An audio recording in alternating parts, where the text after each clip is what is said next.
Bora pensar um pouquinho. O que você sente quando você lê a bula de algum remédio? Muito provavelmente você sente quase todos os efeitos colaterais que estão descritos na bula, mas que você nem sabia que acontecia antes de ler. Por que isso acontece? Porque o nosso cérebro, ele é estupidamente sugestionado por informações, pela forma como que o profissional comunica o problema para o paciente e pelo conhecimento que o paciente tem ou pela ausência do conhecimento que o paciente tem. E quando eu falo disso, eu gosto sempre de falar sobre estudos cadavéricos.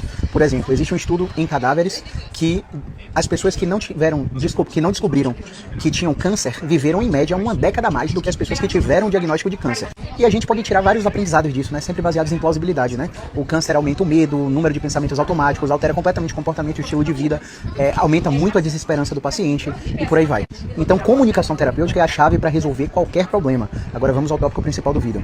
Mais uma vez eu quero deixar claro aqui pra você que eu não te conheço, eu não te avaliei, eu não te examinei fisicamente, eu não correlacionei a sua história com o exame físico e com os achados dos possíveis exames complementares que você fez, e eu não tenho como garantir que o profissional que te acompanhou fez o exame físico adequado para isso. Agora, uma coisa eu tenho certeza, você está insegura. Porque se você estivesse segura da conduta que o profissional passou para você, você não estaria tirando sua dúvida comigo pela rede social, beleza? Esse é um ponto crucial.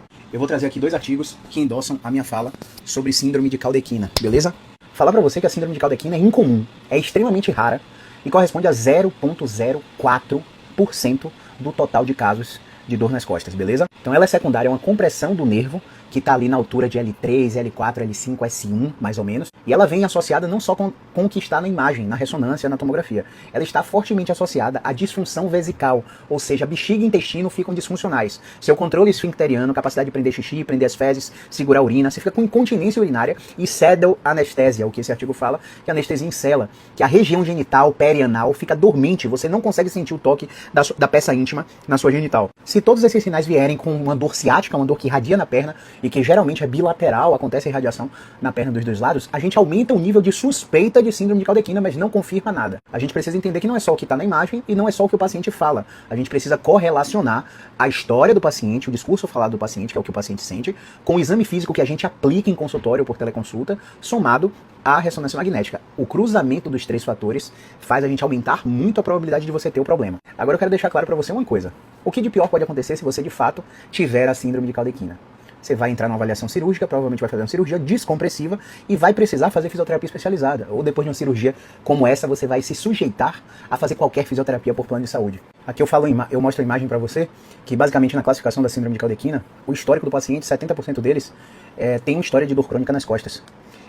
Eu trago aqui também nessa imagem que há 2 classificações diferentes se a síndrome de Caldequina é completa ou incompleta. E basicamente na Caldequina completa, você vai ter aí especificamente a presença de retenção urinária. Está fortemente associado à incontinência urinária, à perda de sensação perianal e retenção urinária, como eu falei anteriormente, como resultado do dano na Caldequina. E já na lesão parcial, o que acontece? Há uma redução do desejo de urinar e há necessidade de esforço durante o ato de urinar, né? Isso aí classificaria como uma lesão parcial da Caldequina. Essa imagem aí você vai se ver na consulta com o profissional, presta atenção. A gente precisa fazer um teste sensorial de cada segmento lombar, né?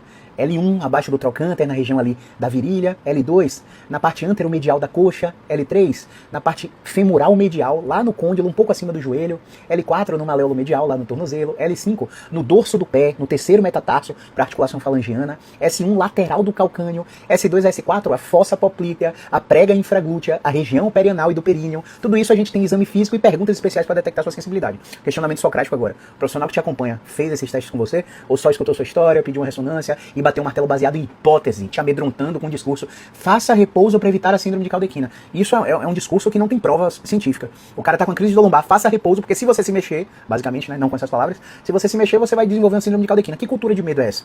É uma cultura para ganhar o paciente para cirurgia, infelizmente. E eu não acho que ele acha que o médico agiu de má fé, não. É o que eles aprendem. Para eles, dor só pode vir como causa de lesão, doença ou inflamação, infelizmente. E agora no teste de força muscular, vê se o profissional testou isso com você. Lembrando, pessoal, que não há tempo hábil nem remuneração digna para que um profissional que atenda plano de saúde passe um tempo de uma avaliação tão necessário para fazer tudo isso, tá? Não, o miótomo de L2 no flexor do quadril, o miótomo de L3 no extensor de joelho, o miótomo de L4 na dorsiflexão do tornozelo, o miótomo de L5 na extensão do hálux do dedão do pé, o miótomo de S1 na flexão plantar do tornozelo. Tudo isso foi testado? O profissional realmente examinou você? Presta muita atenção nesse esquema, eu vou até sair da tela para não atrapalhar sua visibilidade. Vou jogar aqui em cima a imagem, tá? Você tem suspeita de síndrome de Caldequina apresentada por dor lombar em torno da parte bilateral, né, dos dois lados, em torno da ciática, né, no trajeto do nervo ciático até a perna. Você tá com a sensação perianal alterada, você tá com anestesia em cela, tá perdendo a sensibilidade da genital, você tá com disfunção vesical de bexiga ou intestino, incontinência urinária, beleza, você tem uma suspeita. Você precisa de uma ressonância magnética urgente com intervalo de mais ou menos de 1 hora. Você teve o sintoma, emergência médica, ressonância magnética. Se não há anormalidade confirmada no exame de imagem, considerar de diagnóstico diferencial, ou seja, não é síndrome de Caldequina, é qualquer outra coisa. E aí vai para o outro lado. Se você confirma uma anormalidade na coluna através da ressonância, uma outra anormalidade que não é uma síndrome de Caldequina, você tem que ser direcionado para um serviço especializado em coluna, tá? E agora a partir do meio, você confirmou a síndrome de Caldequina.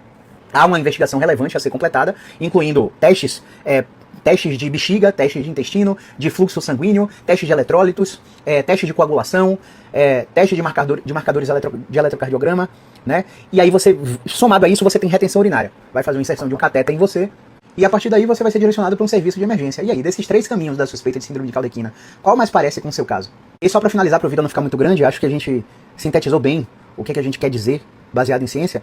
Vê bem, key points, pontos-chave do artigo. A síndrome de Caldequina é uma emergência médica extremamente rara. A síndrome de Caldequina se apresenta com dor lombar e ciática, geralmente bilateral, associada a anestesia em cela, associada a disfunção de intestino e urinária. Já falei isso aqui várias vezes no vídeo. Os pacientes com suspeita de síndrome de Caldequina devem ir para a ressonância magnética de forma emergencial, em até 1 hora de sua apresentação clínica no departamento de emergência. Olha que louco. Pacientes que confirmaram a síndrome de Caldequina segundo esse organograma precisam de gerenciamento cirúrgico. E eu concordo com tudo isso aí. O que eu não concordo é basear somente em história do paciente, uma emergência, que, baseado naquela história, pode virar uma síndrome de Caldequina. A síndrome de Caldequina ela vai acontecer por um azar da pessoa. Não existe isso, faça repouso, senão vai virar uma síndrome de Caldequina. Entende? Isso eu não concordo. Eu vou colocar um segundo artigo aqui, só pra você não ficar insegura. Pra você não achar, ele falou só sobre um artigo. Tem vários artigos, tá? Eu botei só 2 aqui por questão do vídeo. Já tá passando de 3 minutos, o algoritmo já não vai entregar esse vídeo pra mais pessoas, então já peço ajuda pra compartilhar isso com pessoas que têm dor na coluna, têm dor ciática, têm suspeita de síndrome de Caldequina. Olha pra esse trecho aqui, ó. Dor lombar aguda é uma condição comum, com 60% de prevalência no tempo de vida. Então 60% das pessoas ao longo da vida vão ter. Síndrome de Caldequina é raro, porém muito grave. A prevalência é de 0,3 a 1 para cada 100 mil na população geral e 2 a 6% em pacientes que já fizeram cirurgia de hernia de disco. Se você já fez cirurgia de hernia de disco, seu índice sobe tanto, olha, nossa, 2 a 6%. Extremamente raro e eu vou torcer para que não seja verdade. Se houver um prolapso da hérnia, se a hérnia ficar extrusa e se a hérnia ficar sequestrada, tem uma maior probabilidade de você ter, mas ainda assim a gente não pode pautar o seu diagnóstico somente nisso. E aí, respondendo sua pergunta e lendo seu relato, olha que louco. O médico passou relaxante muscular, mas dexametasona provavelmente. Fisioterapia também e repouso. Isso aí é muito controverso. Se ele passou fisioterapia, não é repouso. Se ele passou repouso, não é fisioterapia. Então, o que mais me deixou muito preocupado foi na hora que ele falou repouso. É de extrema importância para nesse momento não evoluir com síndrome de Caldequina. Isso aí a gente já falou ao longo do vídeo. O que de fato é importante nesse momento além da fisioterapia? Minha resposta é curta e extremamente seca. Nada. Nada é mais importante do que a fisioterapia musculoesquelética especializada num momento que você está com uma crise de coluna, com dor irradiada na perna, com pé puxando, com dormência, com formigamento. Absolutamente nada é mais importante do que a fisioterapia. E se você estiver na fisioterapia, fizer um tratamento fisioterapêutico, durante o tratamento a gente vai descobrir se tem alguma coisa que também é importante. Mas, respondendo, nada é mais importante do que a fisioterapia. Eu desejo sorte na busca pelo seu profissional, tá bom?